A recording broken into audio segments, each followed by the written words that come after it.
ఓం మహాగణాధిపతయే నమః. ఓం గురుభ్యో నమః. ఓం శ్రీమాత్రే నమః. పరమేశ్వర స్వరూపమైనటువంటి జ్యోతిష, వాస్తు మరియు ఇతర అనేకమైనటువంటి శాస్త్రములను మనకు అందించినటువంటి మహర్షులకి నమస్కారం. హయగ్రీవ హయగ్రీవ హయగ్రీవేతి యో వదేత్ తస్య నిస్సరతే వాణి జన్మకన్యా ప్రవాహవత్. అరుణాం కరుణాతరంగితాక్షీం ధృతపాశాంకుశపుష్పబాణచాపాం అనిమాదిభిరావృతాం మయూకైః అహమిత్యేవ విభావయే భవానీం. శ్రీమాత్రే నమః. ప్రేక్షకులకి ఆ లలితాంబిక అమ్మవారి యొక్క అనుగ్రహం పరిపూర్ణంగా కలగాలని మనస్ఫూర్తిగా కోరుకుంటూ మనం ఈరోజు చెప్పుకోబోయే టాపిక్ ఏమిటి అంటే, ప్రస్తుతం ఉన్నటువంటి గోచార గ్రహాలు ఏవైతే ఉన్నాయో కాస్త అగ్రెసివ్ కలిగించేటువంటి ఫలితాలు ఇచ్చేటువంటి దాంట్లో ఉండడం వల్ల మనం ఆల్రెడీ డిసెంబర్ జనవరిలోనే ప్రిడిక్షన్ ఇవ్వడం జరిగింది. అదేదో మనకు గొప్పతనం కాదు. అంటే మనకి మహర్షులు అందించిన దాని పరంగా కుజుడు రాహు కానీ, కుజుడు శని కానీ, రవి రాహు కానీ కలయికలు ఉన్నప్పుడు గందరగోళమైనటువంటి పరిస్థితులు ఉంటాయి.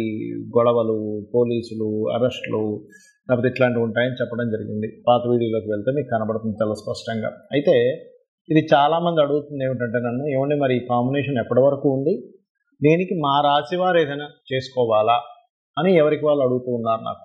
అయితే దీనికి మరి ప్రతి లగ్నము వారు, లగ్నం తెలియని వారు, రాశి వారు ముఖ్యంగా జూన్ 1వ తేదీ వరకు ఈ కాంబినేషన్ ఉంటుంది. జూన్ 1 వరకు గుర్తుపెట్టుకోండి. కాబట్టి ఈ జూన్ 1 వరకు ఎటువంటి జాగ్రత్తలు తీసుకోవాలి, ప్రతి రాశి వారు ఏ పరిహార మార్గం చేసుకోవాలనేటువంటి విషయం మనం ఇప్పుడు తెలుసుకుందాం. కర్కాటక లగ్నము, కర్కాటక రాశి. లగ్నం తెలిసిన వారు లగ్నం నుంచి చూసుకోండి, లగ్నం తెలియని వారు రాశి నుంచి చూసుకోవచ్చు. అయితే మీకు ఈ శని అష్టమంలో ఉంటూ అష్టమ శని ప్రభావం ఉంది. దీని మీద నుంచి కుజుడు యొక్క సంచారం భాగ్యంలో ఉన్న రాహు మీద కూడా జరుగుతుంది. సహజంగా ఈ కాంబినేషన్స్ ఉన్నప్పుడు ఏంటంటే, అష్టమ భాగ్య స్థానాల్లో 2 పాపగ్రహాలు, ఇలా అష్టమ భాగ్యస్థానాల్లో పాపగ్రహాలు ఉన్నప్పుడు దాని మీద మరలా ఇంకో పాపగ్రహం యొక్క సంచారం జరుగుతున్నప్పుడు ఇక్కడ పర్టికులర్గా ఏంటంటే దాన్ని రీసెర్చెస్ చేస్తుంటారు ల్యాబ్స్లోని. ఇలాంటి రీసెర్చ్ చేసేటప్పుడు కొద్దిగా జాగ్రత్తగా ఉండాలి. కొన్ని కెమికల్స్తోని, లేకపోతే కొన్ని ఉంటాయి చూడండి, ఇప్పుడు మనకి అనుసంబంధించినవి కావచ్చు. ఇటువంటి రీసెర్చ్లు చేసేటప్పుడు మాత్రం చాలా చాలా చాలా చాలా జాగ్రత్తగా ఉండాలి. ఇది చాలా ముఖ్యమైనటువంటి అంశం, ఇది గుర్తుపెట్టుకోండి. అలాగే మరొక విషయం ఏంటంటే, ఇక్కడ మీరు అర్థం చేసుకోవాల్సినటువంటి విషయము, ఈ కాంబినేషన్ ఏదైతే ఉందో ఇది పర్టికులర్గా లగ్నం నుంచి అష్టమ శని నడుస్తున్నందుకు మాత్రమే కాదండి, ఇది యూనివర్సల్గా ఉన్నటువంటి కాంబినేషన్. కాబట్టి ఈ యొక్క జాగ్రత్త తీసుకుంటూ పర్టికులర్గా మీ తండ్రి గారికి లేదా మీ గురుతుల్యులైనటువంటి వారికి, మీ ఇంట్లో మీకు బాగా గైడ్ చేసేటువంటి వారికి, ఏదైనా బ్లడ్ ప్రెషర్ ఎక్కువగా ఉంది, బీపీ ఎక్కువగా ఉందనేటువంటి వారికి కొంచెం వారి మెడలో ఏదైనా స్ఫటిక మాల కానీ, లేకపోతే స్ఫటికంతో కూడినటువంటి శివలింగానికి అభిషేకం చేయడం కానీ, స్ఫటిక శివలింగానికి కనుక ఎవరైనా అభిషేకం చేస్తే, ఎవరికైనా బ్లడ్ లెవెల్స్ కనుక బాగా ఎక్కువగా ఉన్నాయనుకోండి, అంటే బీపీ లెవెల్స్ ఎక్కువగా ఉన్నాయనుకోండి, ఆ ప్రభావం తగ్గుతుంది. కాబట్టి ఈ యొక్క జాగ్రత్త తీసుకోండి. ముఖ్యంగా భాగ్యస్థానంలో రాహు సంచారం అనేటువంటిది పితృదేవతలకి కనుక చేసుకున్నట్లయితే చాలా చక్కటి ఫలితాలు వస్తాయి దీనివల్ల. అలాగే మరొక విషయం ఏంటంటే, ఇక్కడ ఈ యొక్క కర్కాటకం వారికి కొంతవరకు లాభాలు, ఎందుకంటే లాభస్థానంలో గురు సంచారం ఉంది కాబట్టి లాభాలు ఉంటాయి. ఒకటే ఇక్కడ ఏంటంటే, కొంచెం ఈ కమ్యూనికేట్ చేసేటప్పుడు పెద్దలతో కానివ్వండి, లేకపోతే ఒక్కోసారి చూడండి మిస్కమ్యూనికేషన్ జరుగుతుంటాయి మెయిల్స్ పంపించేటప్పుడు, అది కొంచెం చూసుకోండి. కాకపోతే లక్కీగా మీకు 3లో ఉండేటువంటి కేతువు మీద గురువు యొక్క దృష్టి ఉంది. కాబట్టి ఈ యొక్క జూన్ 1 వరకు ఈ కుజుడు శని రాహువులను దాటే వరకు ఈ యొక్క జాగ్రత్తలు ఖచ్చితంగా తీసుకోండి. కాస్త వాహనం మీద వెళ్ళేటప్పుడు కూడా కాస్త స్లోగా వెళ్ళండి, ఎందుకంటే అష్టమ శని నడిచేటప్పుడు వాహనం సంబంధించిన విషయాల్లోని రీసెర్చ్ చేసేటప్పుడు ఇట్లాంటి విషయాల్లో పర్టికులర్గా జాగ్రత్తగా ఉండాలి. కొద్దిగా స్లో అవుతూ ఉంటుంది, but no need to worry. మీకు దగ్గరలో గోశాల ఏదైనా ఉన్నట్లయితే గోవులకి కాస్త బెల్లము, క్యారెట్స్ లాంటివి తినిపించండి. అన్ని విధాలా మీకు బాగుంటుంది. ఒక్కటే ఇక్కడ ఏంటంటే, నేను అమ్మవారిని నమ్ముకున్నాను, అమ్మవారి నమ్ముకున్న వాడికి ఏ ఇబ్బంది ఉండదని ఫిక్స్ అవ్వాలి మైండ్లో బాగా. అలా ఫిక్స్ అయినట్లయితే అన్ని విధాలా మీకు బాగుంటుంది. చాలామంది నన్ను అడుగుతున్న విషయం ఏంటంటే, ఉగాది రోజు ఏం చేసుకోవాలి అని అడుగుతున్నారు చాలామంది. అంటే ఏ దేవత ఆరాధన చేసుకోవాలి, ఎలా ఉండాలి, అసలు ఉగాదికి ఏమిటి అని. ఒకటే గుర్తుపెట్టుకోండి, ఎప్పుడు కూడా మనకి ఉగాది వచ్చింది అంటే ఆ రోజు నుంచి మీ యొక్క ప్లానింగ్స్, నేను ఫలానాది నేను స్ట్రిక్ట్గా పాటిస్తాను, నేను ఫలానా కొన్ని నిర్ణయాలు తీసుకుంటాను అనేటువంటిది తీసుకోవాలి ఎప్పుడు కూడా. చాలామంది జనవరి 1 నుంచి తీసుకుంటారు. ఇంగ్లీష్ దీని పరంగా తప్పేం కాదు. బట్ ఇక్కడ మనకి ప్రకృతి పరంగా అనేకమైన మార్పులు ఉగాది అంటే. జనవరిలో ఎటువంటి మార్పు ఉండదు. కాకపోతే ఏంటంటే అలవాటు పడిపోయాం మనం జనవరి నుంచి డిసెంబర్ ఇయర్ ఎలా ఉంటుంది అనేటువంటిది. రైట్.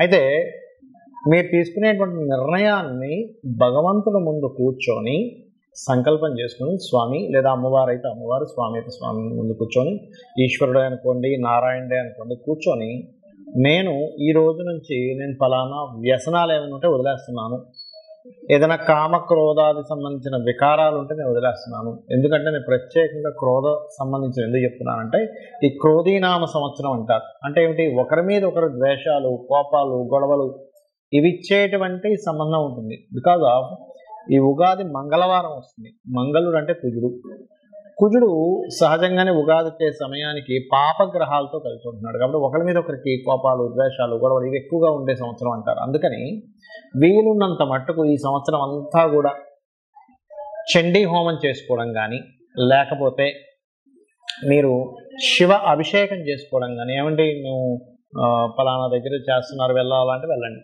లేదు అలా కాదు ఇంట్లో కూర్చొని నాకు చేసుకునే స్థామవుతుంది చక్కగా ఇంట్లో కూర్చొని చేసుకోండి. అభిషేకం కానివ్వండి, హోమం కానివ్వండి, ఏదైనా కానివ్వండి. మరి అది చేసుకోలేని స్థితిలో ఉన్నానండి, నాకు ఎలాగా, నాకు అన్ని డబ్బులు నేను కట్టలేను, చాలా కాస్ట్కి సంబంధించినవి, ఏమీ టెన్షన్ పడద్దు.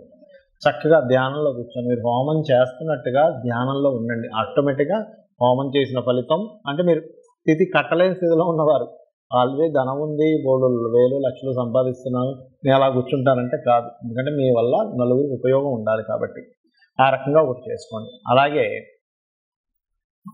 ఉగాది రోజు ఖచ్చితంగా మీరు ఆలయానికి వెళ్ళడం నేర్చుకోండి. ఉగాది పచ్చడి ఎలాగో ఇంట్లో చేసుకుంటాం, ఇంట్లో పూజ చేసుకుంటాం, ఆలయానికి వెళ్ళడం, ఏదైనా ఒక మంచి పూజ చేయించుకోవడం ఏమవుతుందంటే ఆ రోజు నుంచి మీ యొక్క అభివృద్ధి అనేటువంటిది బాగుండడం జరుగుతుంది. ఆ యొక్క క్రతువు ఏదైతే మీరు ఇంట్లో సత్యనారాయణ వ్రతమే అనుకోండి, చండీ హోమమే అనుకోండి, అభిషేకమే అనుకోండి, లేకపోతే ఓ 10 మందికి చక్కగా అన్నదానమైనా చేయొచ్చు. అంటే ఒక మంచి పని మీ వల్ల 10 మంది పేదలకి ఆకలి తీరింది, ఇది ఒక పుణ్యంగా మారుతుంది. ఇక్కడ ఇంకొక విషయం చెప్తాను ఏమిటంటే, ఇప్పుడు వరకు మనం చెప్పుకున్నాం కుజరాహువులు, కుజశనులు ఈ కాంబినేషన్ వల్ల కొంచెం జాగ్రత్తగా ఉండాలి జూన్ 1 వరకు అని. అయితే దీనికి పర్టికులర్గా ఏంటంటే ఈ కాంబినేషను వల్ల మీ పర్సనల్ చార్ట్లో కూడా ఇటువంటి కాంబినేషన్ ఏదైనా ఉంటే, అంటే మీ జాతకంలో శని కుజులు కలిసి ఉన్నారండి, శని రవి కలిసి ఉన్నారు, లేదా రాహు రవి కలిసి ఉన్నారు అన్నప్పుడు మీ జాతకంలో చూసుకుంటే కనబడుతుంది. అలాంటి వారు మరింత జాగ్రత్తగా ఉండండి. ఎందుకంటే ఎనర్జీ జాతచక్రంలో ఏ ఎనర్జీ ఉందో మనకి మన ఖగోళంలో అంటే గోచారంలో కూడా ఆ ఎనర్జీ ఫామ్ అయి ఉంది. అప్పుడు ఏమవుతుంది, సేమ్ ఎనర్జీ మన జన్మజాతకంలోని గోచారంలో ఫామ్ అయినప్పుడు ఆ ఎనర్జీస్ పెరుగుతాయి. అంటే అలాంటి వాళ్ళు ఎటువంటి జాగ్రత్తలు తీసుకోవాలో చెప్తాను. కోపం పెరుగుతుంది తెలియకుండా, మనిషికి చిన్న చిన్న విషయాలకి కోపగిస్తూ ఉంటాడు. దాన్ని కొంచెం అర్థం చేసుకొని దాన్ని తగ్గించుకోండి. అలాగే రెండవది ఏమిటంటే కొంచెం బీపీ లెవెల్స్ ఉన్నటువంటి వారు కొంత జాగ్రత్తగా ఉండండి. మీ జన్మజాతకంలో కనుక స్మూత్ అంటే కూల్గా ఉండేటువంటి స్వభావం ఉన్న గ్రహాల యొక్క దశలు కనుక నడుస్తున్నాయని కూడా అప్పుడు ఏమీ కాదు. అంటే ఎవరు బుధదశ కానీ, శుక్రదశ కానీ, గురుదశ కానీ, చంద్రమహర్దశ కానీ ఇలాంటి దశలు నడుస్తుంటే ఏమీ అవ్వదు. అలా కాకుండా లేదండి మాకు కుజదశ నడుస్తుంది, శని మహర్దశ నడుస్తుంది, రాహుదశ నడుస్తుంది అంటే అగ్రెసివ్ కలిగించే దశలు నడుస్తూ అవి పర్టికులర్గా లగ్నానికో, షష్టమ స్థానానికో అంటే 6వ స్థానానికో, 8వ స్థానానికో ఇలా కనెక్టివిటీస్ ఉన్నప్పుడు మాత్రం కొంచెం ప్రతి విషయాన్ని మీరు మాట్లాడేటప్పుడు కానీ కొంచెం జాగ్రత్తగా ఉండండి. అంటే గోచారంలో ఈ గ్రహాల యొక్క స్థితి ఉన్నప్పుడు మీ జన్మజాతకంలో ఆ దశలు నడిచేటప్పుడు అది కోరిలేట్ అయ్యి దాని ప్రభావం పెరుగుతుంది. దీనికి ఏమిటి రెమెడీ? చాలా సింపుల్. చక్కగా శివాలయానికి వెళ్ళాలి, అభిషేకం చేసుకోవాలి, లేదా మీకు దగ్గరలో గోశాల ఏదైనా ఉంటే గోశాలకు వెళ్ళాలి, చక్కగా గోవుకి బెల్లము, క్యారెట్స్ తినిపించండి. సాక్షాత్ అమ్మవారిని చూశాననేటువంటి భావనతో గోవుని చూడండి, గోవుకు తినిపించండి. మైండ్లో ఫిక్స్ అవ్వండి, నేను చక్కగా రెమెడీ చేసుకున్నాను, నేను చక్కగా గోవుకి తినిపించాను, నేను అభిషేకం చేసుకున్నాను, నేను క్లియర్. ఫస్ట్ మీరు ఈ రకమైనటువంటి మైండ్ సెట్తో ఉండాలి.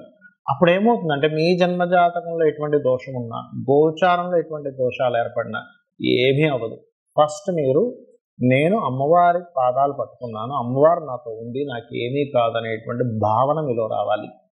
అలా చేసుకుంటూ మీరు ఈ సంవత్సరం అంతా కూడా బాగుండాలని మనస్ఫూర్తి కోరుకుంటూ శ్రీమాత్రే నమః.